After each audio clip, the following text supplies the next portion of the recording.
Hello, and welcome to another episode of the BOP podcast, where we offer you an inside glimpse into the minds that are driving Pakistan's most progressive bank, the Bank of Punjab, Pakistan's digital engine.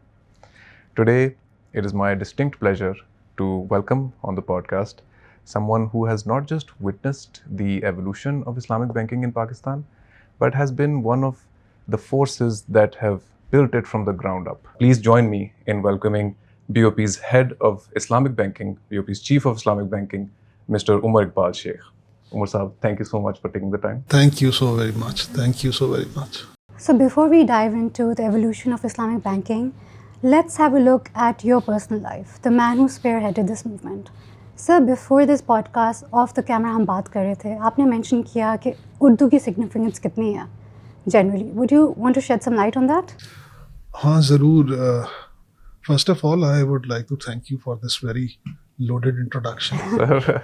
It's overwhelming and I really liked it. Thank you so very much for introducing me in such a manner. The second, the question you asked about Urdu, इसका जवाब उर्दू में देता हूँ. जब हम compare करते हैं ना किसी भी लैंग्वेज को, तो उसका कंपैरिजन आता है सिर्फ उसके इम्पैक्ट के ऊपर, किस लैंग्वेज का इम्पैक्ट कितना है. पर्पस ये होता है कि जो बात कही जा रही है वो बात सिर्फ भेजी जा रही है या पहुंचाई जा रही है, समझाई जा रही है. तो तीनों चीज़ें फ़र्क है. तो मैंने ओवर अ पीरियड ये चीज़ देखी है डिफरेंट जगहों पर जाके कि लैंग्वेज वो सबसे ज़्यादा मौसर साबित होती है जो अपना पैगाम अच्छे से अच्छे तरीके से समझा दे, सिर्फ पहुंचाए नहीं, समझा दे. तो मुझे ये लगा ओवर पीरियड कि उर्दू में वो ताकत है, वो असर है जो अपनी बात को बड़े खूबसूरत अंदाज से मैसेज तक पहुंचा देती है. मतलब हो सकता है हमारी ऑडियंस जो कोई भी इस तरह की चीज़ देखती है उनमें से बहुत सारे लोग होंगे जो इंग्लिश बहुत अच्छी समझते होंगे, बट आज मैं ये देखता हूँ कि जब कोई बहुत अच्छी उर्दू बोलता है ना, तो लिटरली उसको लोग ज़्यादा इंटरेस्ट से सुनते भी हैं और इन्जॉय भी करते हैं. हमारे साथ हर रोज़ का ये रोज़मर्रा का एक एक्सपीरियंस है. हमारी मैनकॉम में एक हमारे साथी है, मैं नाम नहीं कोट करता, बट उर्दू का बड़ा खूबसूरत अल्फाज इस्तेमाल करते हैं एट टाइम्स. तो इंग्लिश में बोले गए अच्छे अच्छे लफ्ज़ शायद उस तरह से अटेंशन नहीं खींचते हैं बाकी हजरात की. जब हमारा वो एक प्यारा सा साथी उर्दू की ज़ुबान में कोई खूबसूरत से एक लफ्ज़ बोलता ना, तो हम सारे चौंक के देखते हैं कि क्या बोला गया. तो ये है इसमें वो असर जो खींचता है. तो गुफ्तगू जो भी हो उससे सेर हासिल भी होना चाहिए और मकसद पूरा करना चाहिए, और मकसद पूरा होता है जब बात समझ आए, ना कि सिर्फ सुनाई जाए. तो ये था मेरे उस बात का जो हम अभी बैक स्टेज कर रहे थे. सर, आपने बहुत खूबसूरत बात की है. बेशक अपनी ज़बान में जो अपनायत होती है वो किसी और ज़बान में नहीं आ सकती. कोशिश करते हैं कि हम भी अच्छी उर्दू बोलें. अभी आपने मुझे पहले कहा था कि आपकी उर्दू में मुश्किल लफ्ज़ों का इस्तेमाल आपको दिक्कत में डालता है, तो आपने अपनायत का लफ्ज़ बहुत अच्छा इस्तेमाल किया. शुक्रिया सर, आप बस गाइड करते हैं. हाँ, इंशाल्लाह कोशिश करते रहनी चाहिए. जी, और हम और ये चंद अल्फाज के मीनिंग्स भी साथ साथ है ना, मैं कोशिश करूँगा कि मैं आसान बात करूँ. उसकी वजह ये है कि पर्पस जो मैंने सामने रखा वो तो यही है ना कि बात पहुँचे और समझ में आए और लोग एंजॉय करें. बिकॉज 30 मिनट की कोई भी चीज़, कोई भी क्लिप, कोई भी चीज़ सुनना आज के दौर में थोड़ा सा मुश्किल काम है. बेशक, और कोशिश पे ही दुनिया कायम है. That's how it is. Please, you're improving very fast. Yes. Thank you, fast sir. learner, I'm by the way. trying. Very fast learner. On the spot, just a caveat, on the spot है. तो अगर मेरी उर्दू सही ना हो तो viewers please forgive me. नहीं. Don't you worry, हम एक दूसरे को करते रहेंगे बीच में. ठीक है सर. अच्छा, so looking at your academic journey, आपने मास्टर्स किया बिजनेस एडमिनिस्ट्रेशन में, फिर आप ऑक्सफोर्ड भी गए, लम्स भी गए, और आपने सारे बिजनेस रिलेटेड कोर्सेज किए. यहाँ पे कहीं भी इस्लामिक फ़ाइनेंस नहीं था. तो कोई ऐसा इन्फ्लुएंस था, कोई ऐसा मोमेंट था जिसमें आपने डिसाइड किया कि मैंने इस्लामिक फ़ाइनेंस की तरफ स्विच करना है? हाँ, देखिए ये बड़ा अच्छा सवाल है और सवाल अच्छा इसलिए है कि इसके साथ जो बैकग्राउंड जुड़ी है ना, वो मैं थोड़ी सी क्विकली जस्ट उसको आपके सामने रख देता हूँ। मैंने कैरियर बैंकिंग से बाद में कैरियर पहले शुरू किया था, मास्टर्स बाद में किया था। तो पहले तो वो चीज़ आई, और मार्केट, और जो मेरा मास्टर्स था वो मार्केटिंग में था, क्योंकि शुरू से शौक मुझे सेल्स, मार्केटिंग, बिजनेस उसका था। तो ये उसके बाद हुआ। अब शुरू के 8-9-10 साल के करीब 1995 से में मेरा करियर स्टार्ट हुआ। उससे पहले मैंने कुछ अपने तजर्बात करने की कोशिश की कारोबार के पॉइंट ऑफ व्यू से, बिकॉज मुझे शुरू से कारोबार करने का बड़ा शौक था, because my late grandfather was a businessman in Amritsar before migration. तो उसके बाद हमारे पूरी फैमिली में कोई बिजनेस में आ नहीं सका, तो मुझे लगा कि दादा की उस रवायत को कायम करने की कोशिश करनी चाहिए, तो चले कोई एक चांस लेके देखे। तो मैंने कोशिश की मैं बिज़नेस करूं, चूँकि शौक था। तो इन द ईयर मैं 18-19 साल का था लगभग जब मैंने काम शुरू किया। तो 18-19 साल में काम शुरू किया। 18-19 साल में बच्चे को सिवाय पैसा कमाने को, नज़र आने को और कोई शौक नहीं होता कि मैं नज़र आऊँ, चाहे किसी भी मत में नज़र आऊँ। तो 18-19-20-21 3-4 सालों में हमने बहुत सारे काम जल्दबाजी में किए कि पैसा बना भी बहुत सारा लिया, जो 19 साल के लिए बच्चे के लिए बहुत बड़ा पैसा होता है, और फिर अल्हम्दुलिल्लाह सारा गवा भी दिया। तो मतलब हाई और लो करके हम फारिग हो गए अल्हम्दुलिल्लाह। तो उसके बाद जब लगा कि अब जो शौक था वो तो पूरा हो गया और बचा कुछ नहीं, तो अब क्या किया जाए। तो उसके बाद सोचा कि अब मेरा नेक्स्ट इंटरेस्ट क्या है। तो मुझे लगा कि मुझे लोगों से मिलने का शौक है, मुझे ताल्लुक़ बनाने का शौक है, कॉन्टेक्स्ट इस्टेब्लिश करने का शौक है, अच्छे अच्छे लोगों से मिलने का शौक है। तो फिर मैं बैंकारी की तरफ आया। तो बैंकारी was never my first love ever,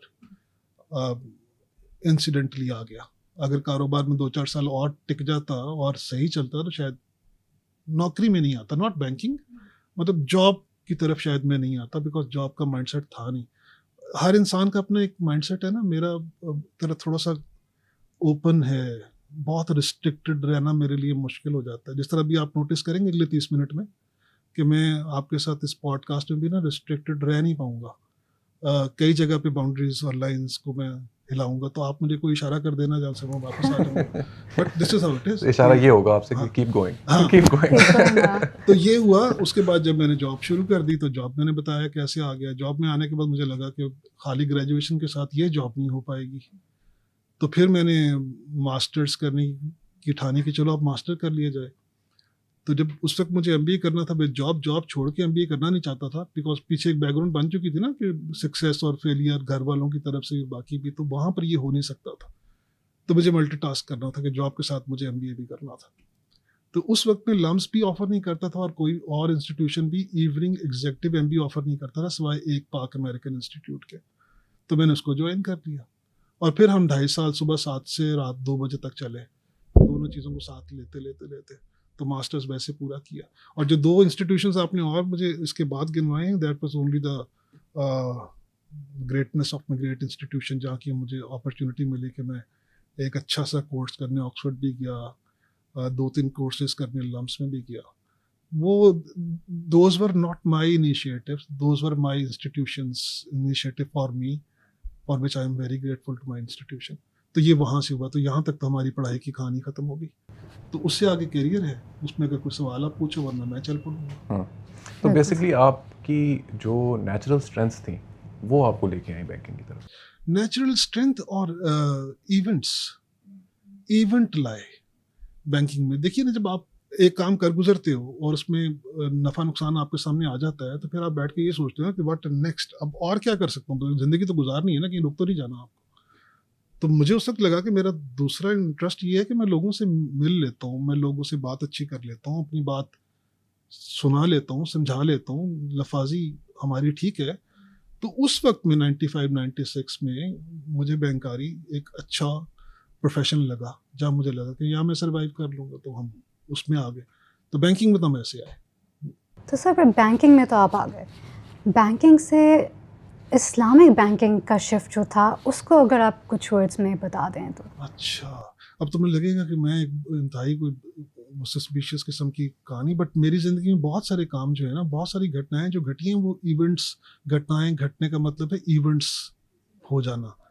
तो मैं कन्वेंशनल से इस्लामिक में भी इवेंट्स की बेस पे ही आया, क्योंकि बहुत ज़्यादा रिलीजियस माइंड तो तब भी नहीं था। आज भी मैं एक बड़ा मॉडरेट सा आदमी हूँ रिलीजन के हवाले से। बट जिस इदारे में मैं काम करता था, year 2001-2, that was a conventional bank and it was a good conventional bank, और हमारी बहुत अच्छी थी वहाँ पर।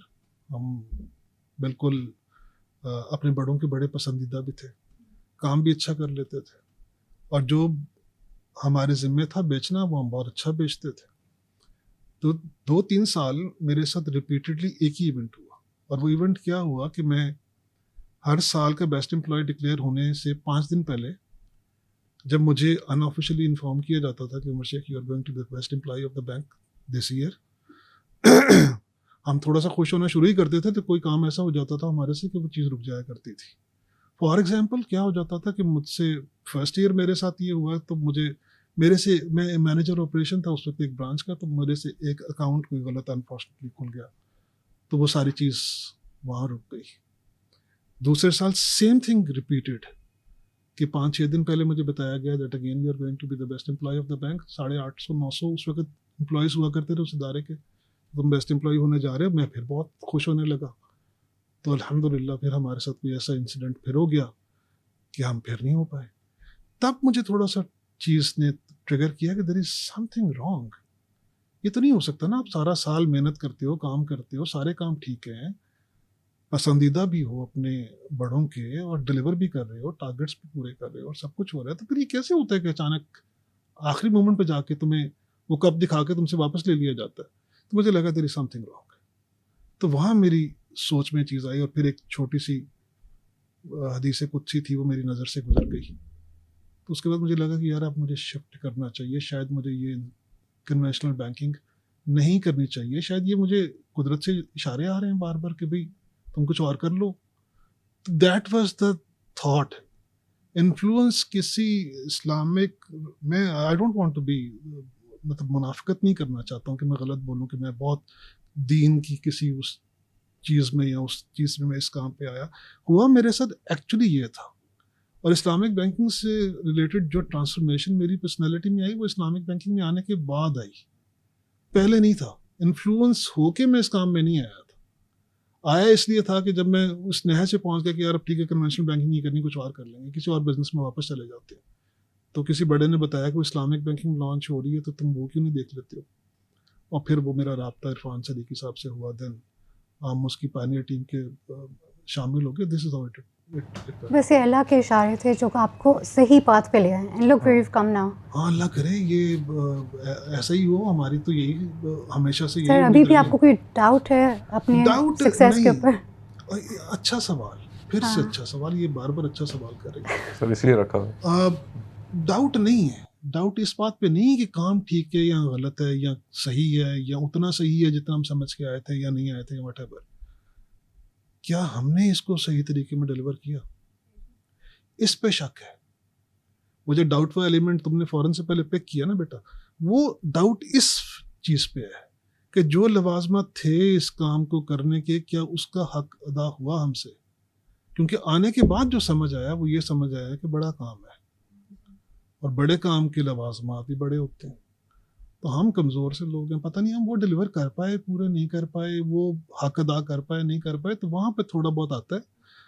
काम तो सही है, तो टिके हैं ना इसमें 20-22 साल से। और मेरा तो ख्याल है कि ये जो डाउट है ये एक तरह से अनअवॉइडेबल है, and it's also desirable.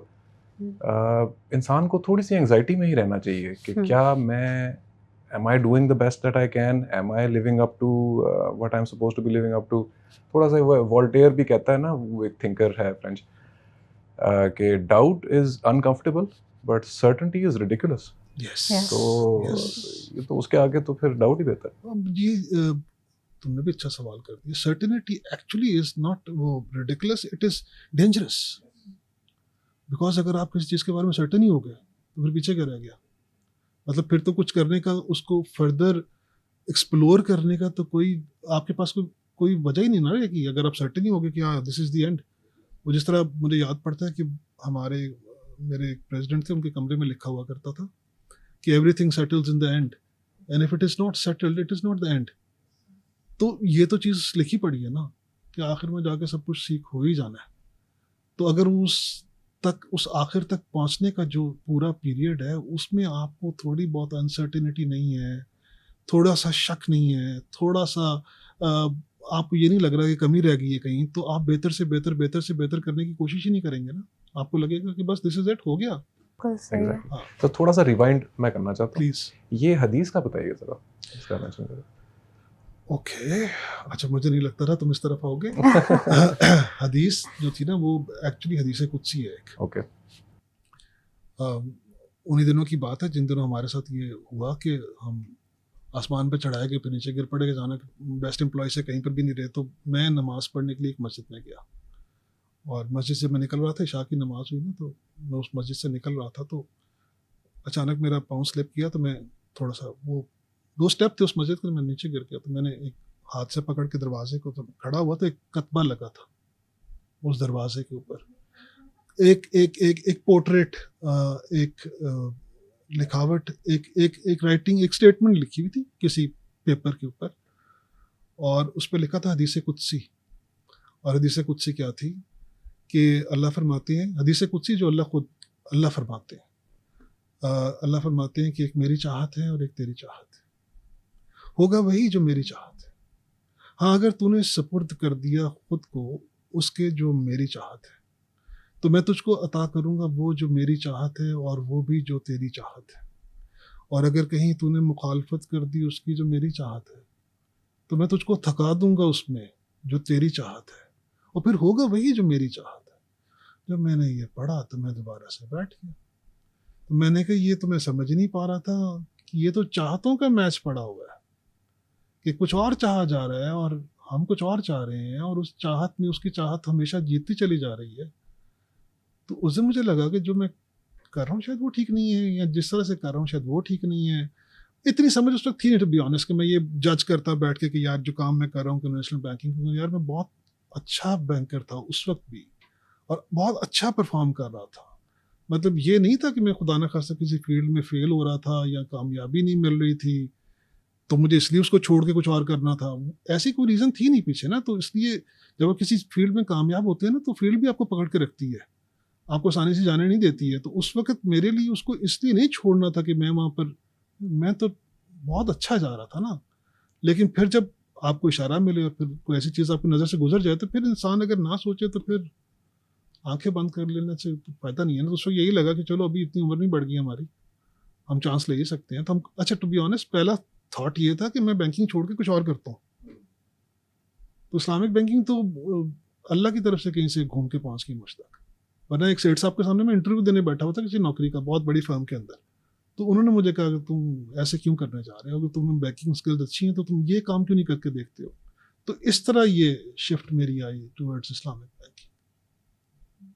Very interesting. अच्छा सर, जब आप कन्वेंशनल बैंकिंग से शिफ्ट हो रहे थे टुवर्ड्स इस्लामिक बैंकिंग, जब आप बीओपी और बाकी बैंक्स को स्पेयर हेड करे थे इस मूवमेंट में, क्या आपको ये फील आई थी, did you know this is gonna be a historic change, या आपको लग रहा था run of the mill job कर रहा हूँ, बस जो काम की रिक्वायरमेंट है वही फुलफिल कर रहा हूँ? अच्छा, शुरू में तो देखिए, मैं जिस तरह बताया ना, जिस सीक्वेंस से मैं इस काम में आया था ना, वहाँ तो पहले तो यही बहुत बड़ा कंफर्ट था कि यार एक फील्ड छोड़ी है, एक नई फील्ड में आए हैं, यहाँ कुछ डिफरेंट करने को मिलेगा, कुछ डिफरेंट करेंगे। जब इस काम को देखना शुरू किया, करना शुरू किया, तो थोड़ा समझ आना शुरू हुआ कि अच्छा नहीं, यहाँ पर ये फ़र्क है, वहाँ पर ये फ़र्क था। फिर इसको सीखना शुरू किया। मैं कोशिश यही करता हूँ कि जो भी काम आप करने की कोशिश करें उसको बेहतर से बेहतर अंदाज में करने की कोशिश करें। कोशिश ही कर सकते हैं ना, आप इंश्योर तो नहीं कर सकते। हमें नहीं पता हमारा ये पॉडकास्ट कैसा जाएगा और ये कितना अच्छा होगा, लेकिन हम कोशिश तो कर ही सकते हैं अपनी जगह पर। तो हमने इसको सीखना शुरू कर दिया ना, क्या चलें अब इस्लामिक बैंकिंग को सीखने की कोशिश करते हैं। तो बहुत सारी चीज़ों के बारे में ना वैसे ही गुमान दिमाग में आते थे हमारे, तो यार ये तो ऐसे ही है। शुरू में हम भी उन्हीं में से थे जो ये कहते थे कि यार चलो आ तो गए हैं, लेकिन यार वैसे ही है कुछ। फिर लगा कि बगैर जाने जजमेंट कर देना तो मुनासिब नहीं है, जबकि आपने अपने लिए ओढ़ना बछोड़ना इसको चुन लिया है, तो अब इसको जान लेते हैं ना यार। अगर नहीं समझ आएगी और समझ आने के बाद ये लगा कि नहीं ये तो वही है, तो छोड़ देंगे, कुछ और कर लेंगे।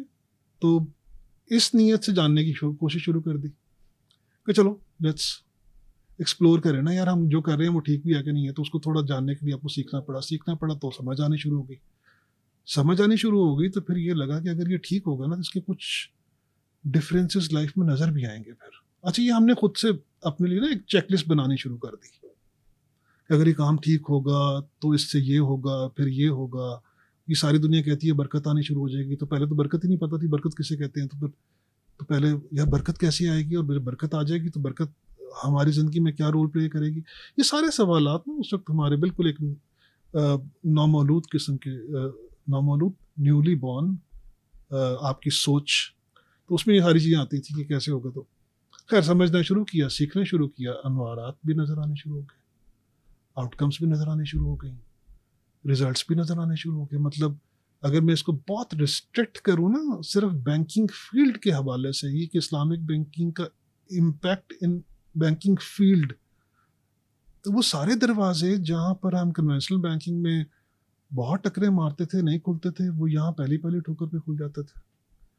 कई ऐसे कस्टमर यार उस वक्त की एज में जब 25, 26, 27, 28 साल का बच्चा कितनी को मतलब क्या विजडम रखता होगा जो चीज़ों को उस तरह समझेगा। तो ये छोटी छोटी चीज़ें कि यार मैं इस कस्टमर पे 25 दफ़ा पहले गया था, ये मिलने का टाइम नहीं देता था, मिलता था तो 5 मिनट में चाय पिला के भिजवा देता था, आज हमारे साथ बैठ के बात भी सुन रहा है, वो तीसरे दिन ये मेरे से चल भी पड़ा है। उस एज के उस बच्चे के लिए या उस यंगस्टर के लिए इतना फ़र्क ही बहुत बड़ा फ़र्क था कि अच्छा यार ये शायद इस वजह से ये फ़र्क आया इसके अंदर। तो इस किस्म की चीज़ें हमारे साथ होनी शुरू हुई। Highly interesting discussion.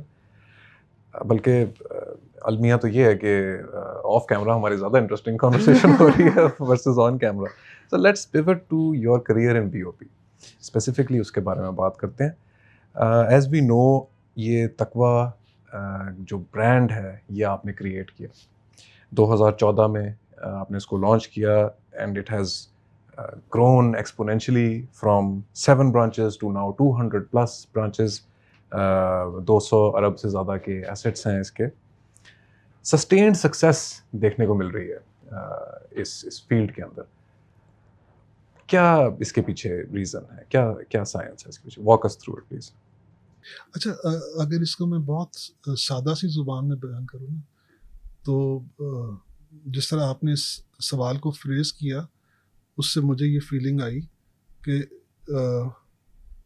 शायद इसे किसी एक फ़र्द ने कर दिया है सब, जबकि तकवा के केस में दिस इज़ एब्सोल्युटली ऑपोजिट।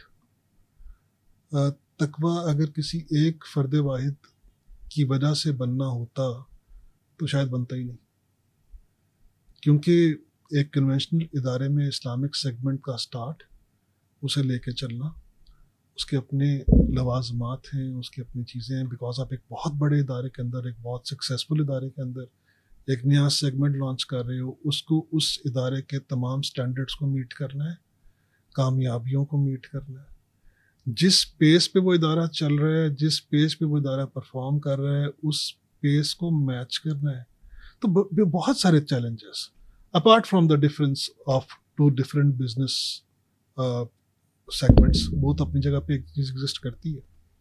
तकवा, हाँ, नाम जो है ना तकवा का, इसकी प्राइड मैं हमेशा लेता हूँ। ये नाम मैंने खुद चूज़ किया था अपने, हमारा छोटा सा ऑफिस था जब हम शुरू में 2014 में आए ना, तो ये नाम मैंने खुद लिखा बैठ के, और फिर इसकी डिज़ाइनिंग मैंने खुद की बैठ के, और फिर इसका जो ख़त है वो ख़त नस्तलीक से मिलता जुलता है, तो वो मैंने ख़त नस्तलीक के पॉइंट ऑफ व्यू से किसी से लिखवाने की कोशिश की, तकवा इस तरह लिखें। तो वो प्राइड एक ऐसी है जिसको मैं आज ही बड़ा एंजॉय करता हूँ कि हाँ ये नाम हमने रखा था। उसके बाद जो हुआ वो सब टीम ने किया। चंद लोग थे, बहुत छोटी सी टीम थी, बट लोगों ने जिसे कहते हैं ना जान मार दी, इस इदारे के लिए जान मार दी।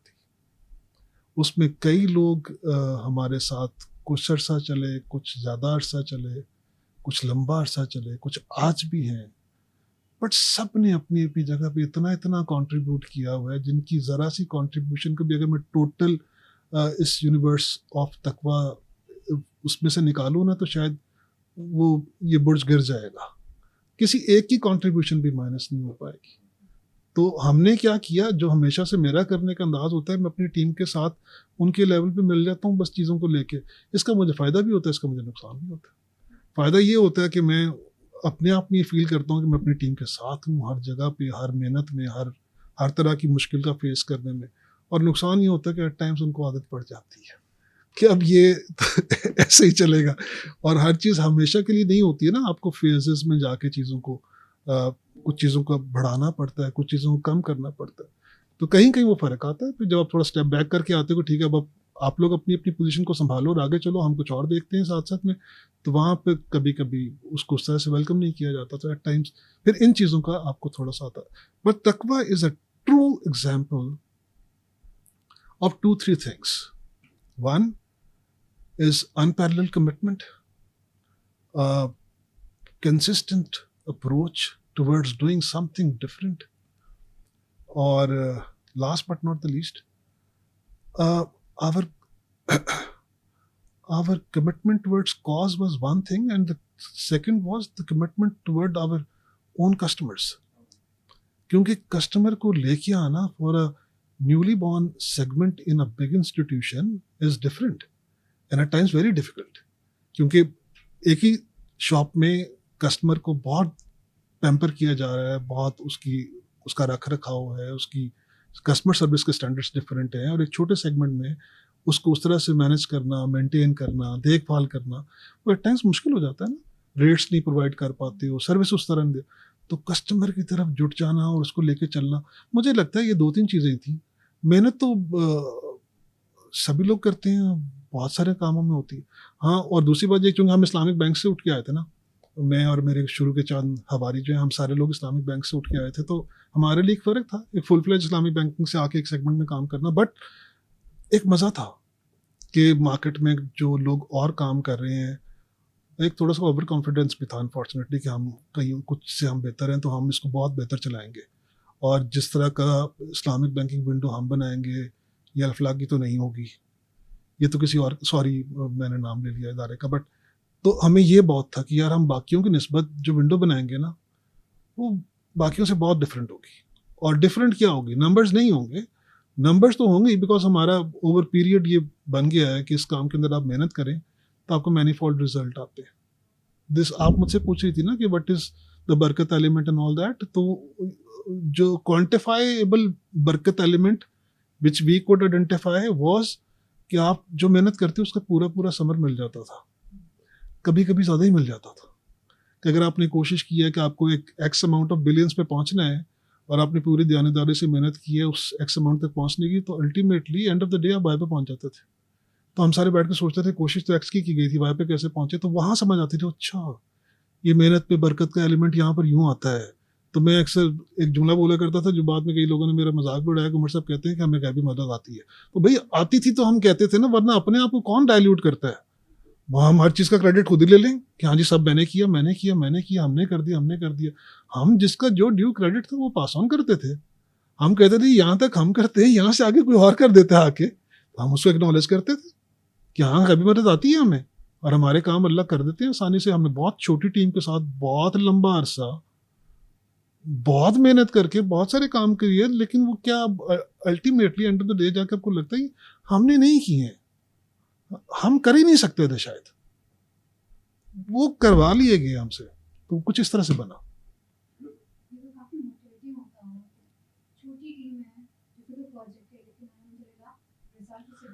मोटिवेशन, हाँ motivation is a different concept. हम कभी नेक्स्ट करेंगे पॉडकास्ट तो हम मोटिवेशन पे बात करेंगे बैठ के। बट शुरू में लगता था motivation is something which exist, होता है शुरू में लगता है आपको मोटिवेशन के साथ ही सारे काम हो रहे होते हैं। फिर जैसे जैसे हम थोड़े से उम्र में बढ़े और तजर्बात से गुजरे, डिफरेंट सिनेरियो से गुजरे, तो एक टाइम आया मुझे लगा motivation does not exist. Motivation तो एग्जिस्ट ही नहीं करती शायद। वजह ये है कि किस बात की मोटिवेशन, आप डिस्क्राइब कीजिए ना, जिंदा रहने के लिए मोटिवेशन क्या है? आप जिंदा हो, इससे बड़ी क्या मोटिवेशन हो सकती है? फिर दूसरी चीज़ आपकी ज़िंदगी में आती है कि आप सेहतमंद हो, तो सेहतमंद होने से ज़्यादा बड़ी मोटिवेशन क्या हो सकती है? उससे पूछो ना जो सेहत से थोड़ा सा कमज़ोर है, उसे पूछेगा मोटिवेशन और चाहिए तुम्हें, वो कहेगा नहीं सिर्फ सेहत चाहिए। तीसरी चीज़, अगर हमारी ज़िंदगी में मैं इम्पोर्टेंस लेडर पे चीज़ों को लाता हूँ, बरसरे रोजगार होना चाहिए। तो जो बंदा बरसरे रोजगार है उसे और किस किस्म की मोटिवेशन चाहिए? To be in that job is the only motivation. Job में हो तो अच्छा ग्रेड होगा, अच्छी प्रमोशन मिलेगी, अच्छी इंक्रीमेंट मिलेगी। अब जॉब ही नहीं रहेगी तो फिर इन सारी चीज़ों का क्या करोगे? तो motivational has become, for me, मैं इसको ऐसे जजमेंट नहीं कर रहा हूँ, for me it has become little relative term. इस पे डिस्कशन हो सकती है डिफरेंट। 100% एग्री, लेकिन मेरा ख्याल है डिस्कशन जस्टिस नहीं करेगी अगर हम इतनी फलसफे के अंदर हम इस उसके अंदर जाएं। इसके लिए एक अलग हाँ 100, इसलिए तो मैंने रोक दिया we can yes we can do justice to this, इसलिए मैंने इसको रोक दिया। your ideas is very interesting। आपने कंसिस्टेंसी की बात की, कमिटमेंट की बात की, collaboration की भी आपने बात की कि these were the secrets of your success, या the formula for the success behind the BOP's Islamic division। आपने जो मेटाफिजिकल कोलैबोरेशन है उसकी भी बात उसके ऊपर भी आपने वो जिक्र किया। अच्छा वर्ड यूज किया। Yes, let's talk about some international collaborations that you are working on। There is the Bank of Kazan in Russia, जिसके साथ आपने एक MOU साइन किया। इसके पीछे क्या विजन है, क्या इसके पीछे? अच्छा, ऑनेस्टली इसके पीछे विजन ये था कि वे बैक इन 2017 एक डेलीगेशन आया था, the leadership of the president of Tatarstan, Pakistan. हमारे पंजाब गवर्नमेंट के साथ उनकी कोलैबोरेशंस हुई, तो हम उस वक्त उनसे मिले। आपको शायद इस बात का अंदाज़ा होगा कि रशियन स्टेट के अंदर इस्लामिक फाइनेंस में बहुत काम हो रहा है, बिकॉज वहाँ पर मुस्लिम कम्युनिटी काफ़ी ज़्यादा है। तो और दूसरी बड़ी बात ये है कि शायद दुनिया में बढ़ता हुआ रुझान टुवर्ड्स इस्लामिक फाइनेंस वो हर ग्रोइंग इकोनॉमी को या हर ग्रोइंग सेटअप को थोड़ी बहुत अट्रैक्शंस अपनी तरफ कर रहा है। लोगों को लग रहा है कि इसमें कुछ है जो ये इस तरह से ग्रो कर रहा है ना, क्योंकि वर्ल्ड वाइड तो इस्लामिक फाइनेंस बहुत ज़्यादा ग्रो कर रहा है। तो रशियंस की भी ये एक ख्याल है, बिकॉज उन पर अदरवाइज और बहुत सारे बारगोर्स लगे हैं, बहुत सारी उनको, तो उन्हें ये लगता है कि Islamic finance is one way to attract the outer world in Russia to do different big projects. फिर उनकी इंटरनल कम्युनिटी का एक फैक्टर है, वो भी उनसे कहता है। तो जब वो पंजाब तशरीफ लाए उनका पूरा डेलीगेशन, तो उन्होंने यहाँ पे CM जो उस वक्त के थे उनसे बात की। उन्होंने कहा जी हम इस्लामिक फाइनेंस में काम करना चाहते हैं। उन्होंने कहा हमारे BOP ने रिसेंटली शुरू किया, this is how it went, हमने इसको इस तरह से शुरू किया। फिर उन्होंने हमें इन्वाइट किया, हम कज़ान गए। बैंक ऑफ कज़ान, जिस तरह हमारा यहाँ का नेशनल बैंक है, उनके साथ एक MOU साइन हुआ। फिर गवर्नमेंट चेंजेस इधर भी उधर भी, तो उससे वो चीज़ बहुत आगे नहीं चली। बट रिसेंटली पिछले साल उन्होंने दोबारा से उसको इनिशिएट किया, मैं दोबारा से इनवाइट किया गया, मैं फिर गया रशिया काजान में ही दोबारा से एक समिट होता है, तो उस पर बात चली। It is slow but it will work out sometimes इंशाल्लाह इन द नियर फ्यूचर। मुझे लगता है हम इस पर कुछ काम कर पाएंगे, बिकॉज हम जब लास्ट टाइम गया हूँ मैं, तो तब वहाँ पर और भी कई इंस्टीट्यूशंस बीच में आए, वहाँ के बड़े बड़े बैंक्स, उन्होंने भी अपना इंटरेस्ट शो किया। तो जस्ट वांट कि उन्हें कहीं से हैंड होल्डिंग मिले, कुछ प्रोडक्ट स्ट्रक्चरिंग पे सपोर्ट मिले, कुछ गवर्नेंस पे मिले। तो मैं वहाँ पर एक अपॉर्चुनिटी है चीज़ों को लेके चलने की। बट ऑब्वियसली इतना आसान नहीं है, थोड़ा सा स्लो है, चलेगा आहिस्ता आहिस्ता और ये बढ़ेगी आगे बात इंशाल्लाह। मुझे लगता है कि BOP would be the first bank इंशाल्लाह टचवुड जो इंटरनेशनली इस्लामिक फाइनेंस एडवाइजरी भी करेगा इंशाल्लाह in very near times to come. इंशाल्लाह वी विल डू दैट। हम तो मतलब मुझे मेरे प्रेसिडेंट की पूरी सपोर्ट है इसके ऊपर। हम सोचते रहते हैं, हम पकाते रहते हैं, वो कहते हैं इसको भी और पका लो, इसको और पका लो, और पका लो। जब टाइम आएगा तो मुझे पता है एक दिन अचानक वो कह देंगे अब इसको हिट कर दो, तो वो हम कर लेंगे इंशाल्लाह। That was a heavy conversation. अब conversation को थोड़ा सा लाइट करते हैं, rapid fire की तरफ चलते हैं। Okay, that's tough. अच्छा, short answers, as funny as you can get. ठीक है। Islamic banking, passion or profession? Passion with responsibility. That's a very good answer. Diplomatic. Yes. No, it's not diplomatic. It's reality. Because खाली passion से Islamic banking नहीं होनी। Responsibility खाली लेके चलेंगे तब भी इस्लामिक तब भी नहीं होगी इस्लामिक बैंकिंग। ये दोनों का कोलैबोरेशन नहीं होगा ना तो इस्लामिक बैंकिंग नहीं होगी। जी। If Islamic banking were a person, how would you describe it? Islamic banking person. It's a trust belief system. Islamic banking is a belief system. The one word for Islamic banking is a belief system, I think. Your quickest yes and fastest no.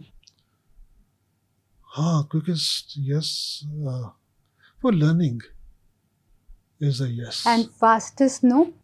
Compromising integrity. Good answer again. And I'm very sorry to cut you short here. Learning का मतलब मेरा यहाँ पर not acquiring new things in life.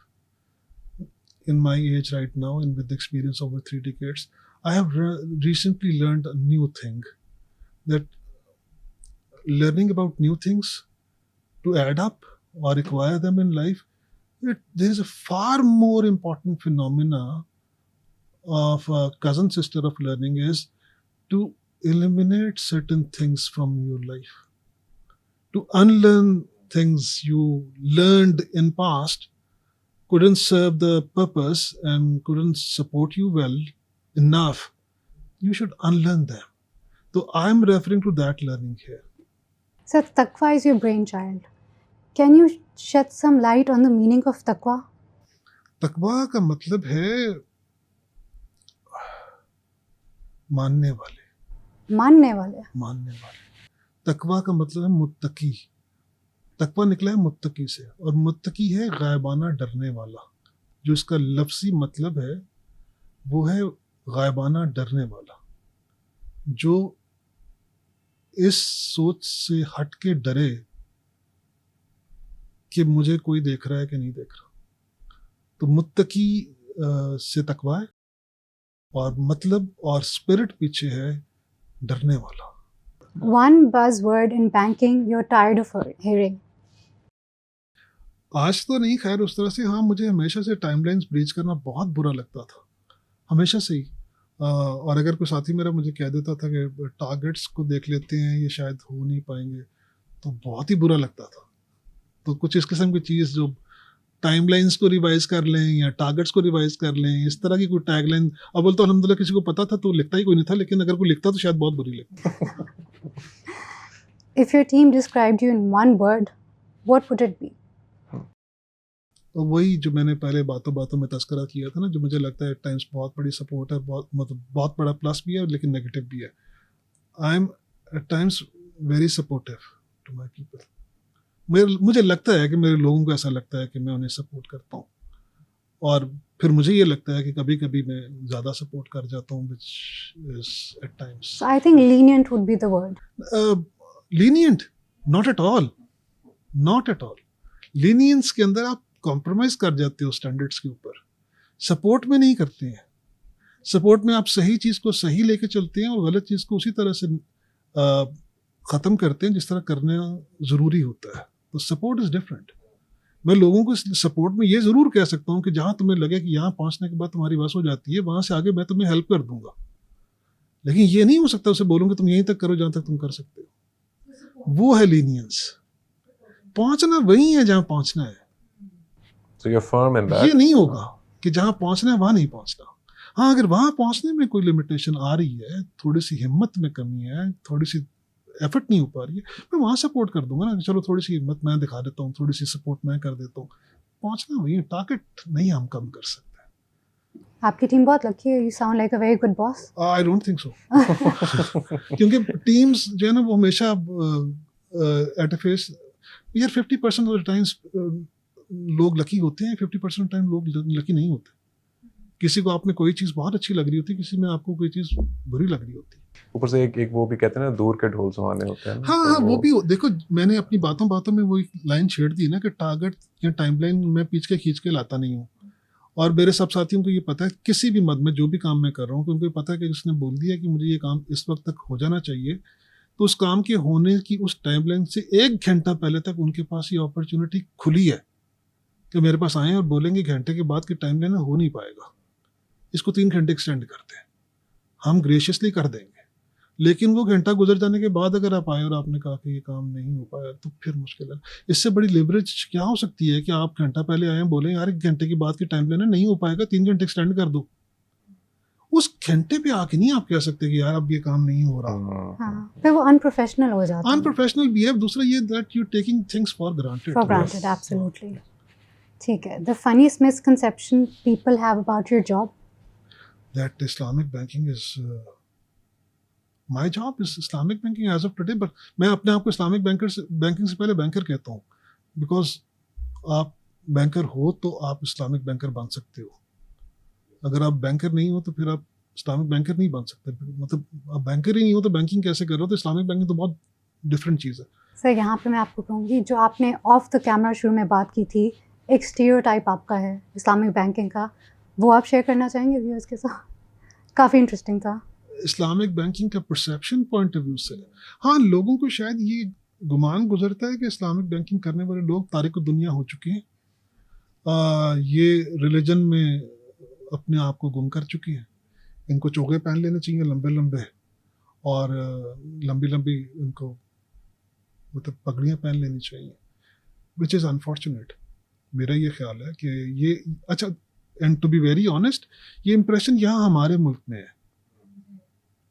आप कहीं बाहर जाके देखें तो इस्लामिक फाइनेंस वाले लोग इंतहाई articulate, smart people, learned, far more learned than other conventional bankers and all, because इसमें तो सारा है ही रिसर्च वर्क। पढ़ेंगे नहीं तो जानेंगे नहीं, जानेंगे नहीं तो डिलीवर ही नहीं कर पाएंगे। और दूसरा, ये एक नई फील्ड है, नई चीज़ है। कंपैरेटिवली 300 साल की अगर लाइफ है कन्वेंशनल बैंकिंग की, तो इस्लामिक बैंकिंग लाइफ 100 साल, मैं बहुत खींच के बोल रहा हूँ, पूरी दुनिया में जहाँ शुरू हुई थी तब से लेकर आज तक। तो Islamic banking is modern, it's more enlightening kind of a thing and it's interesting। उसको आपको उसी विगर के साथ लेके चलना जरूरी है ना। मतलब मेरी सलवार के टखने ऊंचे करवा के मुझसे क्या पाओगे? हमारे साथ शुरू में ही हुआ ना कि हम लोगों ने कहा तुम इस्लामिक बैंकर हो तो तुम्हें चोगा पहनना चाहिए या शलवारें पहननी चाहिए टखनों से ऊंची। तो मैं उनको छेड़ता था, मैं फिर यहाँ पे मसवाक भी लगा लिया करें, हम इस्लामिक बैंकिंग करने आए हैं, मतलब हमें तो ऐसा और कोई गुमान नहीं है ना अपने बारे में। तो जो टूटी फूटी कर रहे हैं भाई, वो कपड़ों से तो मत जोड़ो ना हमारे, कि हम कपड़े इस तरह के पहनते हैं, हम इस्लामिक बैंकर नहीं हो सकते जी। अच्छा, कोई ऐसा रिस्क जो आपने जिंदगी में लिया हो जो कि आप प्राउडली कह सकते हैं कि मैंने ये सही रिस्क लिया? सारे रिस्क ही ऐसे थे।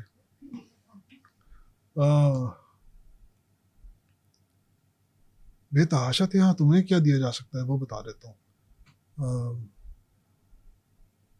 हाँ, कन्वेंशनल बैंकिंग चेंज करके जब इस्लामिक बैंकिंग में आया था तो था ही कुछ नहीं। मुझे अभी भी याद है कि मिज़ान की एक ही ब्रांच थी लाहौर में जिसको मैंने ज्वाइन किया था, और उस पर मिज़ान का बोर्ड नहीं लगा हुआ था। तो मैं बाहर से 2-3 दफ़ा गुजर गया था, और फिर मैंने अपने उस वक्त वहाँ जो आरजीएम थे उनको मैंने फ़ोन करके पूछा, मैं मिज़ान की ब्रांच तलाश कर रहा हूँ, मुझे मिल नहीं रही है।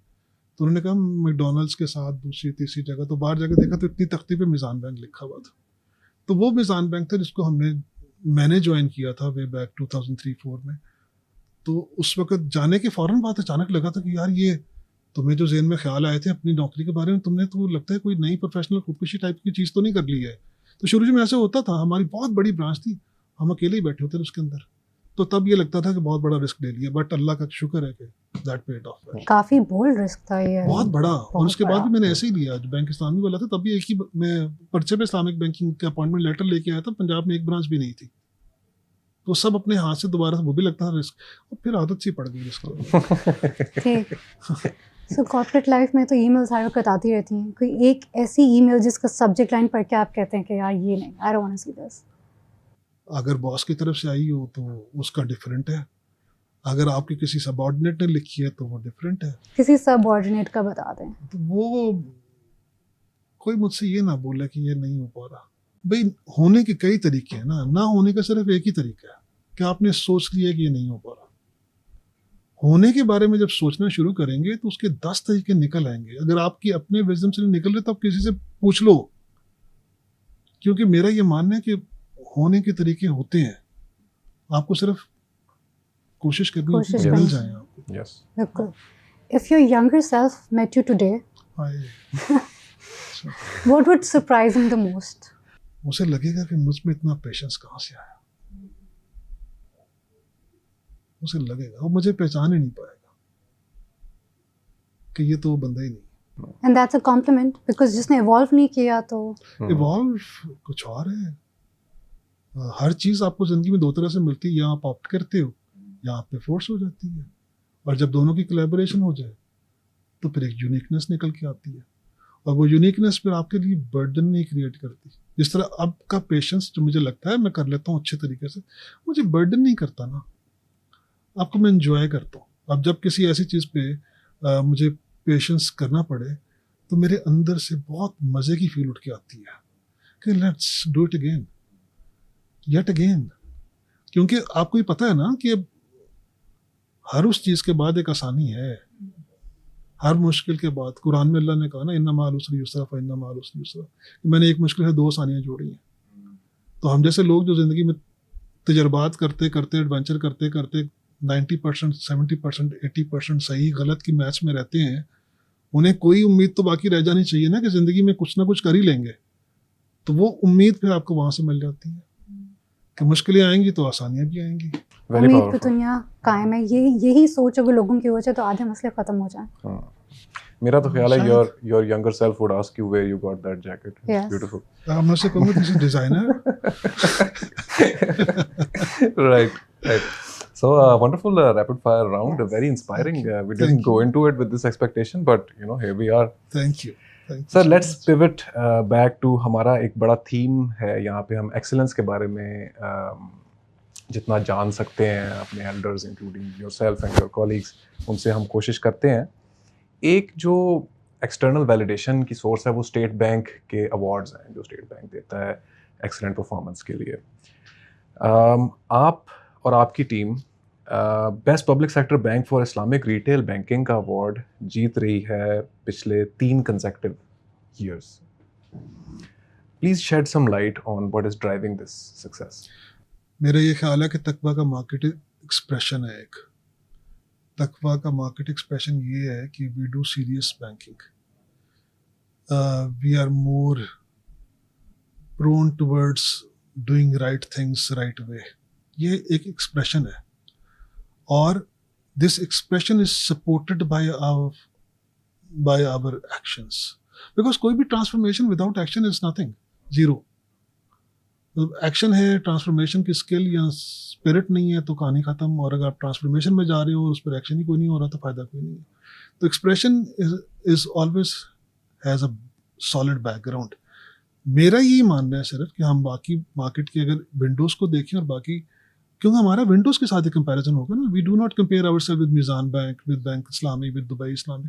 That's an unfair, not fully Islamic banks के साथ आप कंपेयर वो हम नहीं करते कंपैरिजन। गो कि मैं करता हूँ इसलिए कि इनमें से 3 में से 2 का मैं पायनियर रहा हूँ, तो मुझे होता है कि नहीं यार, मैं अगर मिज़ान ऐसा बना तो हम ऐसे क्यों नहीं बन सकते हैं। गो के दोनों के फंडामेंटल डिफरेंस है ना। वो हम विंडोज़ हैं, वो पूरे फुल फ्लेज बैंक्स हैं। लेकिन हाँ, एक चीज़ पे जहाँ कतगन नहीं लग सकती है, जहाँ कोई एम्बार्गो नहीं आता, वो है स्टैंडर्ड। तो स्टैंडर्ड तो एक विंडो भी इस्लामिक बैंकिंग फैसिलिटीज़ डिलीवर करने का वो मेंटेन कर सकता है ना, जो कि एक फुल फ्लेज इस्लामिक बैंक करेगा। तो मुझे ये लगता है कि हमारा तकवा का एक इम्प्रेशन है हमारे रेगुलेटर के सामने भी और अदरवाइज हमारी इंडस्ट्री के अंदर भी, कि हमारी delivery of Islamic banking services is authenticated, अल्हम्दुलिल्लाह। बिकॉज मैं कई दफ़ा कुछ लोगों से कहा करता था कि जितने लंबे एक्सपीरियंस ऑफ इस्लामिक बैंकिंग के लोग अंडर वन रूफ तकवा में काम कर रहे हैं, वो इंडस्ट्री की किसी और विंडो में नहीं थे। मतलब मेरा advances head was having over 15 years of experience, operation head फलां, बाकी सब लोग। तो जितने लोग हमारे पास under one roof at one point in time थे, अल्हम्दुलिल्लाह, इस इस्लामिक बैंकिंग के एक्सपीरियंस के साथ किसी और विंडो में शायद नहीं थे। और भी 2-3 चीज़ें हमारी इसी तरह से बनती हैं कि हमारी शायद ये टीम, जो जिस टीम ने तकवा बनाया सारा, इन्होंने एक ही इदारे के साथ लॉन्गेस्ट पीरियड गुजारा, किसी और इदारे में शायद ये नहीं हुआ। तो टीम्स जो कंटिन्यू करती हों किसी इदारे को फाउंडेशन से लेके चलने में और आगे जाने में, उनका बड़ा रोल आ जाता है।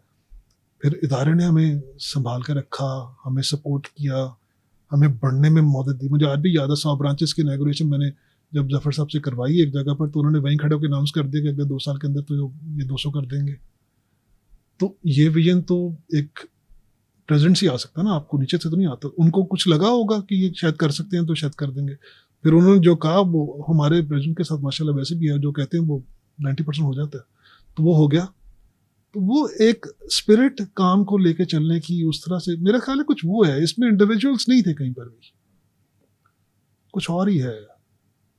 फाउंडेशंस में ना मुझे लगता है शहीदों का खून बहुत है, तो वो इसकी फाउंडेशन को माशाल्लाह बहुत स्ट्रांगली लेके चला हुआ है। टीम वर्क को आप ब्लेंड करते हैं सेल्फ एफेसिंग उसके साथ, that's very inspiring to me. God, these are too heavy words. Too heavy words. बहुत बड़े-बड़े अल्फाज बोलते हैं। अच्छा, नहीं सर, बहुत very inspiring and I think we should work towards wrapping up the conversation. Yes, What do you काफ़ी think? इंटरेस्टिंग कॉन्वर्सेशन थी पर Thank लिमिटेड you. टाइम। मेरा ख्याल है it credit goes to the moderators. आप ही रन करते हो। मैंने जैसे पहले ही अपनी आपके साथ एक कमज़ोरी से शेयर कर दी थी कि मैं स्क्रिप्टेड नहीं चल पाता हूँ। सवाल पता भी हों तो मुझे सवाल याद नहीं रहेंगे, जवाब तो याद रहना वैसे भी। हमारे तो लिए ये जो काम कुछ आसान गया हो वैसे ही गया बस। नहीं, आपने हमारे एग्जैक्टली हम जो कह रहे हैं हमारे लिए बहुत काम आसान करते जी। हैं, बिकॉज हमें भी सवाल भूल जाते हैं। जी जी। हाँ, तो हमें that's एक good. बात से बात निकली है अल्हम्दुलिल्लाह, नेचुरली। अल्लाह का शुक्र। अच्छा, so sir, you've built, scaled, and sustained Islamic banking at a national level. What would you consider your greatest achievement, and what advice would you give to young professionals entering this field? पहले तो सवाल को refresh कर लो, बहुत heavy हो अच्छा, जाता so है। basically आपने कि ऐसा you built नहीं, हमने ऐसा कुछ नहीं किया। हाँ, मैं आपको ऑनेस्टली बताऊं, there is nothing, मतलब it is not 100% incorrect what you said, but ये सोच थी हमारी कुछ साल पहले तक कि हम ही हैं शायद, बट आहिस्ते आहिस्ते ये सोच आप में से निकलना शुरू हो जाती है, इसलिए कि किसी भी चीज़ में हम नहीं हो सकते ना। तो हम सॉरी, मैंने आपकी बात को या आपके सवाल को गलत नहीं कहा। मैं सिर्फ ये कह रहा हूँ कि फॉर माई कंफर्ट कि मेरे सांस अच्छे तरीके से आए, I did not build anything, I contributed towards building something. I participated, I put my effort into something, क्योंकि अकेले से होने वाले काम ही नहीं है ये। तो हमने ये कॉन्ट्रीब्यूशंस की हैं, हाँ हमने की हैं अल्हम्दुलिल्लाह। अल्लाह ने हमसे ये काम लिया कि हमने मिज़ान की को बिल्डअप करने में बिल्कुल ग्रास रूट लेवल पे अल्लाह ने हमसे काम लिया, फिर बैंक इस्लामी को बनाने में काम लिया, और सबसे बड़ा तकवा में यहाँ पर अल्लाह ने बहुत, और सबसे बड़ी बात क्या है, बहुत सीखा।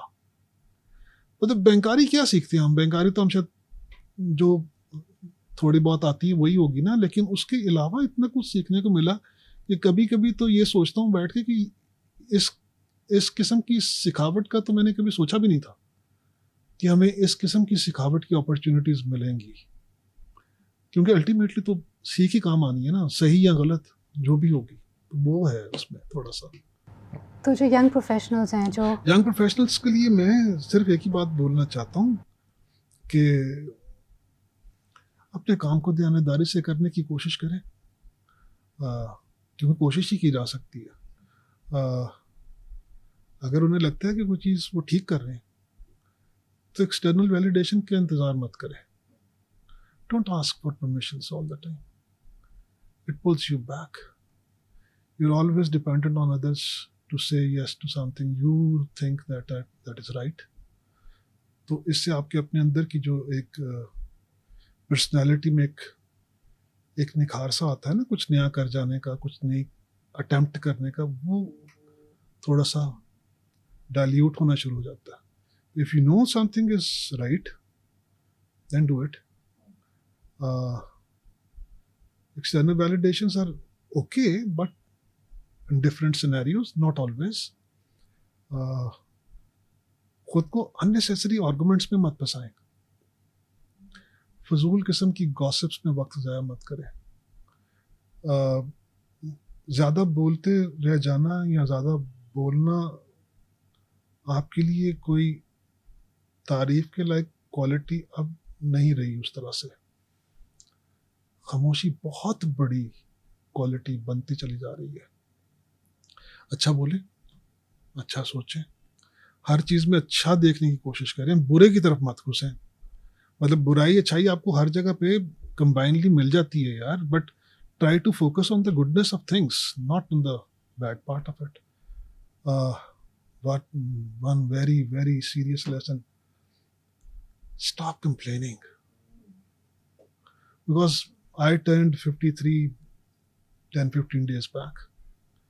One of the very, very painful experience of life is I haven't seen anything changing while complaining. कुछ भी नहीं बदलता, सिर्फ एनर्जीज का एक बड़ा दिल खराश किस्म का ज़या होता है. Stop complaining. Choose your relationships very wisely. Because at times मैं ज़्यादा तो नहीं कर दिया, शायद यंगर्स को इतनी ज़रूरत ही नहीं. नहीं sir, keep it coming. This is a वो यंगर्स को इतनी ज़रूरत ही नहीं. हमें यार इतना ज्ञान तो मैं मांगा ही नहीं था. सर जितनी कह सकते हैं उतनी उससे ज़्यादा ज़रूरत है. अपने रिलेशनशिप्स को ना बड़े ध्यान से चूज करें यार, क्योंकि एनर्जीज होती है ना हर चीज़ में. जितने भी 4-5 चीज़ें मैंने बोली, इन सब में एनर्जीज हैं. Positive energy, negative energy, useful energy and useless energy. And being the energy is the nucleus of everything. तो फिर उसको बचाना ज़रूरी है ना. तो जहाँ जहाँ आपको खदशा है कि यहाँ पर एनर्जी वेस्ट हो जाएगी, वहाँ से बचिए और कुछ नहीं होगा. Literally by god, don't think कोई क्या सोचेगा, इसलिए कि मैं आपको लिख के देता हूँ कि कोई कुछ भी सोचेगा और आप कुछ नहीं कर पाएंगे. जिसको जो सोचना है वो सोचता चला जाएगा, आप कुछ नहीं कर पाएंगे. So only and simple method of living a peaceful happy life is do the right thing. Go straight. आप एवरेज हो, आप कहीं मिडिल में आते हो, आप मिडिल में ही आते हो, आप मिडिल में ठीक हो. मेरे एक प्रेसिडेंट साहब थे, वो कहा करते थे I don't want to be best.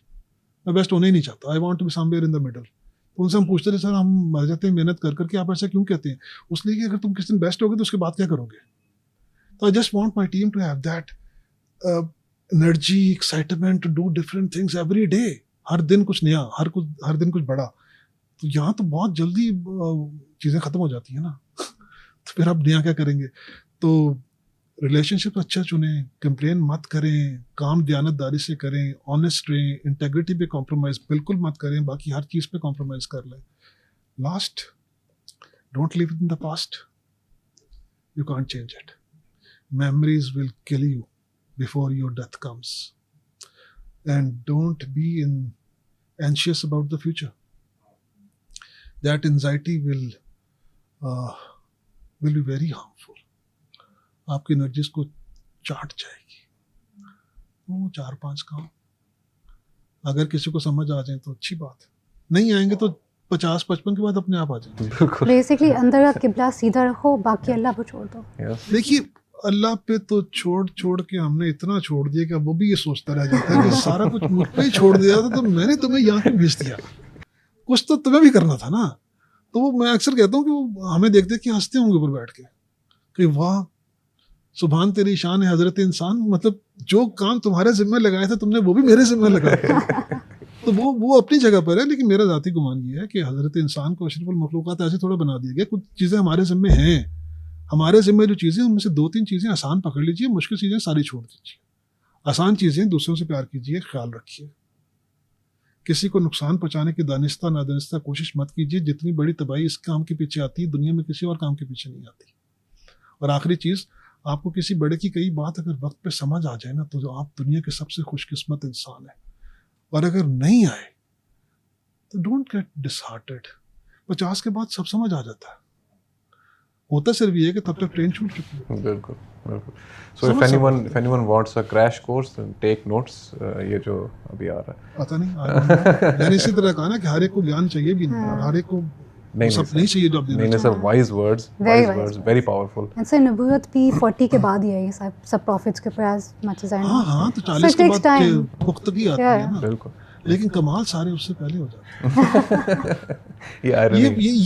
ये बहुत बड़ा. अच्छा, टू बी ऑनेस्ट, हमने ये बात शायद मजाक में की है, बट सीरियसली बात, अगर आप 20 साल की उम्र में खूबसूरत नहीं है ना पर्सनैलिटी पॉइंट ऑफ व्यू से, तो मुझे नहीं लगता आप उसके बाद खूबसूरत हो सकते हैं. और 30 साल की उम्र में अगर आप मेंटली स्टेबल नहीं हो पा रहे हैं, तो मुझे लगता नहीं है कि आपकी स्टेबिलिटी आ पाएगी. बिकॉज 30 इज द टाइम जब तक आपको बेसिक खराश तराश मिल जाती है ना ज़िंदगी से, तो होना चाहिए. और 40 में अगर आप फाइनेंशियली स्टेबल नहीं हो पा रहे ना, फिर आप सारी ज़िंदगी मतलब नहीं हो पाएंगे.